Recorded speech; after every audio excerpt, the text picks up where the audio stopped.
अस्सलाम वालेकुम रहमतुल्लाहि वबरकातुहू। 20 साल से कर्मचारी, पूरे देश भर के कर्मचारी अपने एक हक के लिए लड़ रहे हैं कि उन्हें ओल्ड पेंशन स्कीम लागू की जाए।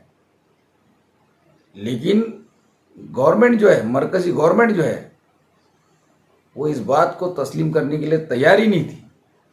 आखिरकार गवर्नमेंट ने ये तस्लीम किया, ये माना कि वाकई में कर्मचारियों को, जिनका देश में, देश की तरक्की में बहुत बड़ा हिस्सा होता है, ये बहुत मेहनत करते हैं, इनको पेंशन दी जाना चाहिए। वो भी किस रूप में दे रही है? ओपीएस की जगह यूपीएस लागू किया जा रहा है। 2025 से यूपीएस लागू होगा। अब ये यूपीएस क्या है? Unified pension scheme. ये इसी तरह है जैसा पुराना चॉकलेट नए कवर में पेश किया जा रहा है, बाकी कुछ नहीं है। क्योंकि 2024 के इलेक्शन में मरकजी हुकूमत ने काफ़ी नुकसान उठाया है।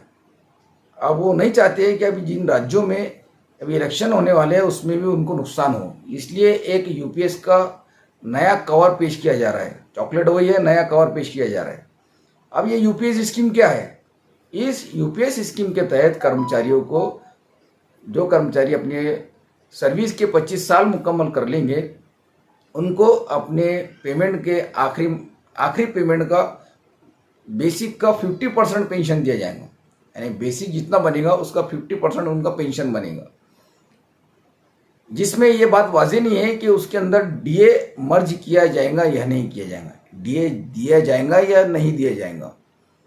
जबकि पुरानी पेंशन स्कीम में, यानी ओल्ड पेंशन स्कीम में, जो भी कर्मचारी 20 साल मुकम्मल कर लेता तो उसको पेंशन लागू हो जाती, और अगर वो उससे पहले मर जाता तो उसको अपने बेसिक का 50% और डीए मिलाकर उसको पेंशन दी जाती थी। लेकिन अभी सिर्फ ये बात की जा रही है कि बेसिक का 50% ही दिया जाएगा। अगर उसका इंतकाल हो जाता है, अगर वो मर जाता है, तो उनके घर वालों को 60%, बेसिक का 60% उनके घर वालों को पेंशन दी जाएगी। और एनपीएस, जिसमें कर्मचारियों के लाखों करोड़ों रुपए जमा है, उसका तो क्लियर बात ही नहीं की गई है कि उसका क्या करेंगे।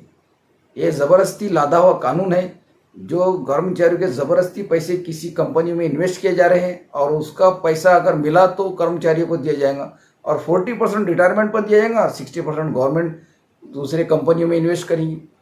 जबकि जीपीएफ में कर्मचारियों को रिटायरमेंट पर या रिटायरमेंट से पहले वो अपना पूरा जीपीएफ विड्रॉल कर सकते हैं और अपने पास हासिल कर सकते हैं।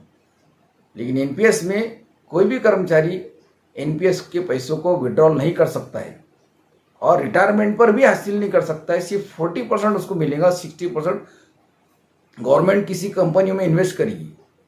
ये ज़बरदस्ती, ऐसा जालिमाना लादा हुआ कानून है। तो ये फ़र्क है यूपीएस में और ओपीएस में। आपको कौन सा कानून पसंद है?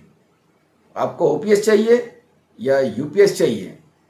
लेकिन मुझे लगता है कि देश भर के कर्मचारी यूपीएस को एक्सेप्ट नहीं करेंगे और अपने हक की लड़ाई को जारी रखेंगे, और अगले इलेक्शन में यही मुद्दा सबसे अहम रहेगा।